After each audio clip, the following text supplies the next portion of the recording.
কথা একটাই, এদের বিরুদ্ধে যারা ভাঙবে তাদেরকে আমরা প্রতিরোধ করতে চাই। কেন দরবার আল্লাহ পাক একটাই, আমরা তো সাধারণ পাগল ভাবে থাকি, এটা আমরা সব জায়গায় ঘুরি এবাদতে, কিন্তু আমরা চাই না যে এটা ভাঙুক।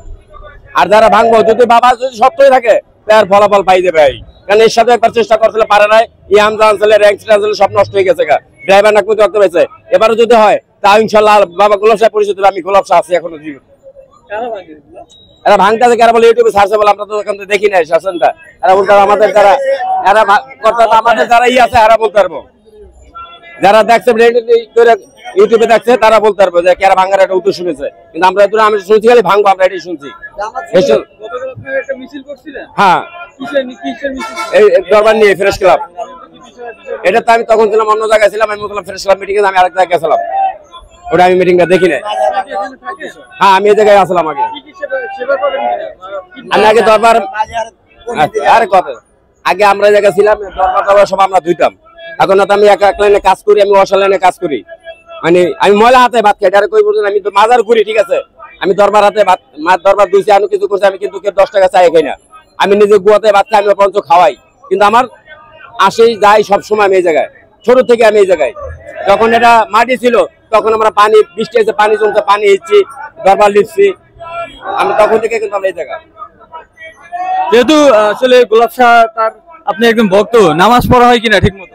সেটা শুনুন, আমি যে কাজটা করি বর্তমানে, আমার 2 অক্ত 3 অক্ত নামাজ মিস যায়, কারণ আমি গুড় কাজ করি।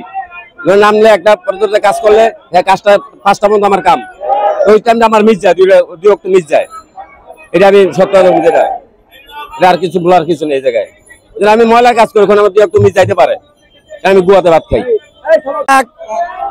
সাধারণ পাবলিক বোঝায়, যেমন সাধারণ পাবলিকের ভিতরে ছোট ছোট মানুষ বিলিয়ে দেওয়া হয়, যেমন ভালো মানুষ ভাঙ্গে কিবা এই কাঙ্গালি বিলিয়ে দেওয়া হয়, চোরেরা করে কিবা সাধু হাজিয়া থাকে, চোর বাট পারে সাধুঘর নামে আর কি। এরা বলতে চাইতেছে যারা খারাপ, বলি আল্লাহরা গাঁজা খায়, অমুক করে সমুক করে, কিবা আমরা যে চুরি করি, চুরি করলে মনে করেন আমাকে প্রতিবাদ হয় না, আমাকে প্রতিবাদ করবো কেন, এই বিষয় নিয়ে তারা আলোচনা করতে যেতেছে। তারপরে এই মাজার কমিটির ভিতরে যারা আছে কিংবা ডাইনে বাইরে, তারা এই উদাহরণ বিলিয়ে দেওয়া হয় কাদের উসিয়ে দেওয়া হয়, এই লোকটি কারা আমাকে জানতে হবে, মানে তাদের মাধ্যমে বোঝা যাইতেছে। এরকম ওই লোকটি আমাদের খালাস করা যায় না, মানে চোখের মাধ্যমে বোঝা যায় না, তারা এটি বলতে চাইতেছে। আর যারা এটি করে তারা দিনে দিন করে চুরি করে, যেমন মাজার ভাঙ্গাভাঙ্গি করে, আয়া বাড়াবাড়ি করে, একটা ভালো মানুষ থাকতে পারে না, সিগারেট খায় কিংবা গাঁজা খায়, অমুক করে সমুক করে, এটি আর কি পরিচালনা করে। মাজারের ভিতরে মনে করে হ্যাঁ হয়, গাঁজা না মানে কি, যেমন চুরি হয়, যেমন একটা ভালো মানুষ খারায়, ভালো মানুষের আজকে পাগল করে পিড়ায়, আজকে পাগলেরা করে, এই সাধারণ মানুষ যোগদান করে না, কিংবা সাধারণ মানুষ করে, এই সাধারণ মানুষ হিসাব করতে গেলে। আমি একটা ছোট পাগল কিভাবে, আমার জন্য আমার জায়গার স্থানটা ভাঙিয়ে দিচ্ছে। আমি যেহেতু এতিম অসহায়, আমার মতন এরকম লাখো পাগল আছে যাদের বাপ নেই, মা নেই, ঘর নেই, বাড়ি নেই।